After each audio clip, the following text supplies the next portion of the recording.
outcomes are great. We exceeded growth this year, again, exceeded the state's performance across the board. In many, we have some schools that did not meet growth. Growth and achievement are two different things, and that's an EVA system. But when you look at all of the groups in our schools, met or exceeded growth in these schools. But we had some schools that did not meet or exceed growth. But in these schools, 100% of the schools students met or exceeded growth. We are ranked about 15th across the state in 3rd through 8th grade reading. And that's amazing because about 7 years ago, we were in about 48, 49, so we're at 15th now. When we look at English 2, which is the gate for our high school kids, the lead, we're 13th across the state. A few years ago, we were in the 30s, so we have made progress there.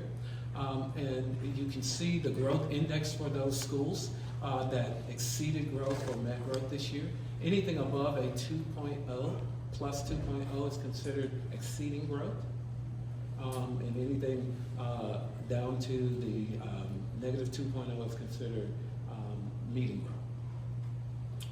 And so you look at our schools, over the years we have one school that is an F, and we're working previously with that school, but the rest of our schools continue to exceed and perform on that. You can see how the schools that increased their performance grade this year by how many points they did. Seaford led this year with 6-point increase over their growth. But you can also see that when we talk about One Chatham, our growth is across the district. It's not in one spot. So when you look at that, you kind of see where Virginia Cross, I want to say, is an anomaly. They have exceeded growth for the past 9 years. One of the with their demographic, that's one of the few schools in the state. They are an outlier in the state because the state calls us constantly wanting to know, what are you doing at Virginia Cross? Here's the big piece. 95% of those kids come to kindergarten not ready, meaning they've not met the benchmark for readiness in kindergarten. That's amazing work. Y'all actually should have clapped for those teachers, but I'm not. I mean, if I have to prompt you, I will. I mean, I know. Here we are. This is where we rank in the region, and we consistently rank in the top 3. And we battle with our neighbors in Chapel Hill and our neighbors in Wake, but we typically outperform the state, but we generally 1, 2, or 3. 1, 2, or 3. Okay? Here are the areas where we're above the state in all of those areas: math, grades 3 through 8, and math 1. Reading, we're above the state. 5th grade science, we're above the state. English 2, ACT, work keys, our grad grade, biology. And so you look across the board, those numbers are there. And you all can have this presentation if you want it. I'm more than happy it's been posted out there. Our grad rate this year, we hit this, we're very honest about this. Our state, we hit 89.7. The state rounded up. They said 90%, so we're going with it. But they also track a 5-year cohort. And that 5-year cohort is at 90% as well. And let me just tell you why it's important to track the 5-year cohort and why it's consistent. That means that we don't throw anyone away. That every single person has the ability to be successful, because at the end of the day, if we go back to the very beginning of what we said we wanted to do, we want them all healthy, whole, and productive. If we leave kids on the margin and say, oh, you didn't graduate in 4 years, no, we're going to keep trying. And so we have opportunities to do that. And so our grad rate exceeded the state by 4 points this year. And so, but the change is already happening here in our community. I always want to share this number. Last year when I presented to the community, I shared with you, these are our growth numbers or projected numbers for the next 10 years. Okay? If you can see right now, we're projected to grow, well, this was last year, by about 5,300 kids. And those 2 lines represent 2 things. One is if the water problem is solved. That's the purple line. And the blue line is if we just keep going as we are right now. Here's what I need you to understand. The water problem is being solved. Okay? And we've been told, so I want to say this to get ready. Because as you can see, and I want to say this, The demographers have said to us over and over again, and they just told our county commissioners and our school board last week, these numbers are extremely conservative. Those are their words, not mine. Okay? Extremely conservative. So there's going to be this growth that's going to happen. We know the school system's going to grow.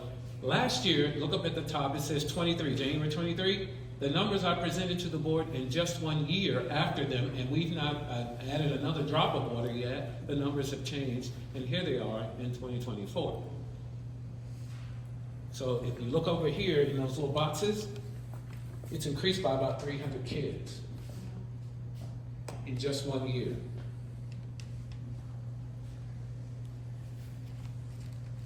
I'll go back. That was January 23, here's January 24. And do you also notice that those two lines are getting a little closer together? So what I'm saying is, look at the numbers. The school system will, in fact, in the next 10 to 12 years, with a conservative estimate, the school system will probably double. I want you to breathe on that. Some of y'all are like, what you talking about, Willis? This is the truth. These are the numbers, which means we've got work to do, which means that we have, we know what some of those growth indicators are, but there's some that we don't know yet, because there are lots of things in between there. We talk about the big ones, Wolf Speed and all of those, but do we talk about the smaller industry that are coming, the smaller businesses that are bringing, the types of businesses that are doing those kinds of things? So we are prepared for that. So we have been planning for it. I want the community to understand that we're not just sitting still. And so we got a new school that's already planned. It's going to be built somewhere in the North Village. We have the land identified near the Y. There'll be an elementary school that's next up to be built. Okay? 2 modular, we're going to be adding space. Pollard had, these are things that are already approved. Pollard has exceeded expectation, meaning that they're bursting at the seams already, which means that we are going to, instead of adding on to that school, we're going to add modular classrooms first, because we don't want to invest in building onto that building and then 2 years later have to build another school. So we've got to watch those numbers and see what really happens. We've got gymnasiums at Bennett, Bonley, and SoCal. Why is that important? Because we still have, this community made a very definite decision about those schools a few years ago. So those buildings, if you go out there and look at those gymnasiums, we can do better than this. I'm just going to say that. We can do better. And those, they're original gymnasiums to those buildings. I understand nostalgia. I do. I understand nostalgia. But let's, okay. None of you would give up your cell phone for a payphone right now. Okay? I understand the stuff. And then we have some future things. We got a new school. We've got plans for a new school in the southern village of Chatham Park. And we put in our CIP plan a placeholder for an unanticipated growth for a school. We may have growth that happens in an area that they didn't capture, and that we're going to need to have to be ready to pivot and build a school. We have the numbers to know where the growth patterns are right now, but we've increased our ability to monitor that by year. We used to do it every other year. Now we're doing it twice a year. And these numbers reflect that twice a year surveillance of growth. And what they do is a land use study. They call every entity in the community and say, what's changed? They talk to Chatham Park, they talk to the developers, they talk to all of the municipal people. So we have a lot of data. So that when we come to you as families and you as businesses and say, we need a school, we've got the data to support that we need a school. We're going to be very, very prudent about that. Growth's going to require us to do something with Moncure. Whether it's VinFast or whatever, I don't know, but something is going to happen out there. We know. Right now, if we just leave it alone with just the housing patterns that have been approved in an area, Moncure will be the largest school in our district in 10 years. Just based on housing. okay? And so we've got some things, and there's going to be growth in the western part.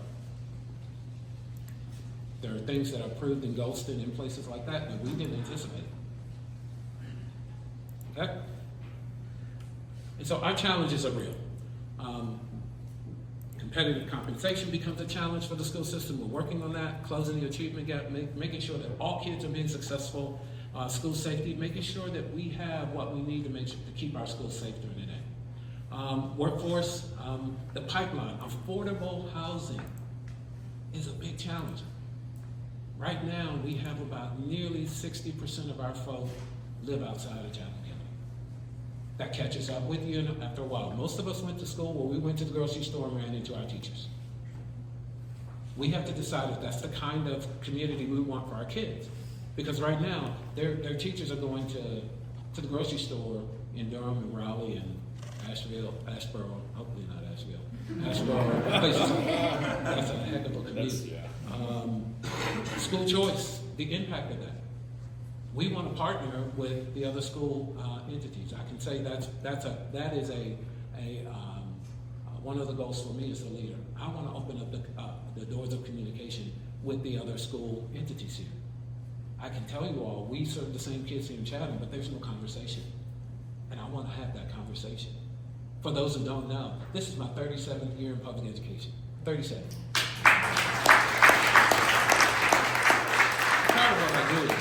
I'm proud of what I do, but most people don't know this. I ran a charter school for 5 years in Washington, D.C. I worked for a charter school management company, so I'm not anti-charter. I am anti-bad school. I want good schools for our kids, and so I'm willing to have the conversation with people about what are the choices that we're offering our families, and if you're doing something that's amazing and you found the secret sauce, I want you to share it. But if your secret sauce is like McDonald's secret sauce on a Big Mac that's nothing but Thousand Island dressing and you're calling it something else, we're going to call you out. Okay? Oh, is that what's on? That's what it is. So I told this story. Secret sauce. I used to work for McDonald's. Don't y'all know it? Thousand Island dressing. Right? There we go. Preparing for growth and embracing innovation. We have to do things differently. We can't prepare our kids for the school systems that we had. We have to prepare them for the world that they're. We didn't have AI. Our kids have to learn how to navigate. You're not going to be able to turn off the internet. So we have to teach them how to navigate and work through that. Our challenge right now, when we come back up there and we talk about one of the big drivers is childcare. Our three biggest workforce challenges right now: compensation, childcare, okay? And I'm going to say 4, housing, and here's the new one, elder care. So when you call me and say, I don't have a teacher in front of my kids, know that the teachers who are in front of kids, they have real lives.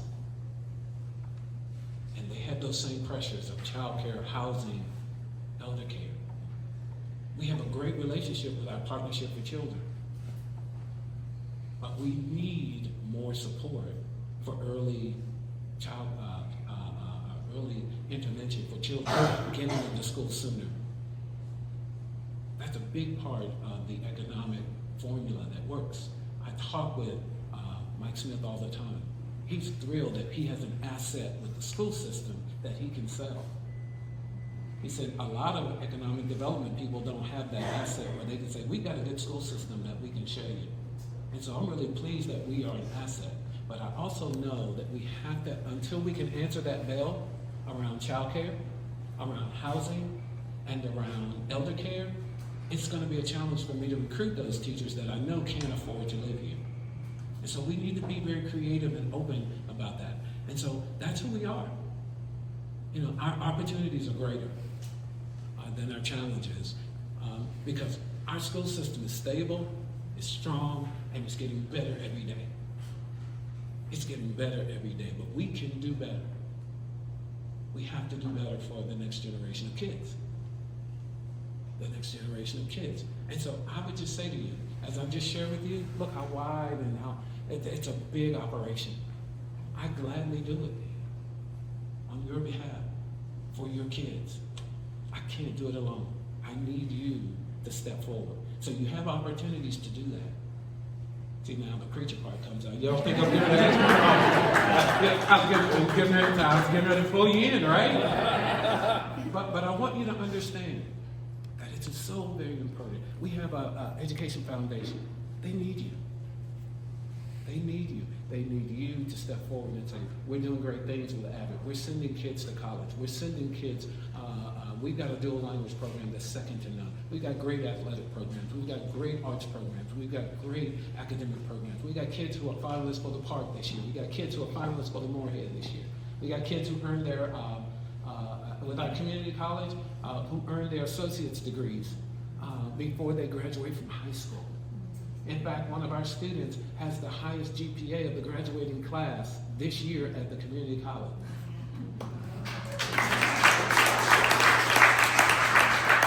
So we're very fortunate in Chatham. We're so very fortunate. And so I need us to rally around our school system. I need us to hug, big collective hug, and tell that story. When we don't meet the mark, let's talk about it. But when we meet the mark, let's celebrate it. By the way, I want to thank you for the song. Yeah, look at that. Music it transformed the life here. I'm a musician, so I appreciate that. I'm done. That's my story. I'm sticking with it. Thank you.